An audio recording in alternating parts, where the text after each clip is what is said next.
วันที่ 14 ตุลา2025 นี้ Microsoft ได้กำหนดว่าจะหยุดให้บริการอย่างเป็นทางการสำหรับระบบปฏิบัติการ Windows 10 ซึ่งเป็นการยกระดับให้ผู้ชมใช้ไปใช้ระบบที่ทันสมัยและปลอดภัยกว่าคือ Windows 11 การหยุดให้บริการหมายถึงหยัง หลังจากวันที่ 14 ตุลา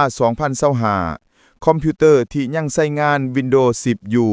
จะยังสามารถใช้งานได้ตามปกติ แต่ Microsoft จะบ่ให้การสนับสนุนหลักอีกต่อไปบ่มีการอัปเดตด้านความปลอดภัย Security Updates นี่แม่นผลกระทบที่สำคัญที่สุด ระบบจะบ่ได้รับการแก้ไขช่องโหว่ใหม่ๆด้านความปลอดภัยเฮ็ดให้อุปกรณ์มีความเสี่ยงสูงต่อการถูกโจมตีจากไวรัสและแมลแวร์บ่มีการอัปเดตคุณสมบัติใหม่ Feature Updates จะบ่มีการเพิ่มคุณสมบัติหรือปรับปรุงการเฮ็ดเวียกของระบบให้ดีขึ้นอีกแล้วบ่มีการช่วยเหลือทางด้านเทคนิคแผนกช่วยเหลือลูกค้าของ Microsoft จะบ่ให้การช่วยเหลือทางด้านเทคนิคสำหรับปัญหาต่างๆที่เกี่ยวข้องกับ Windows 10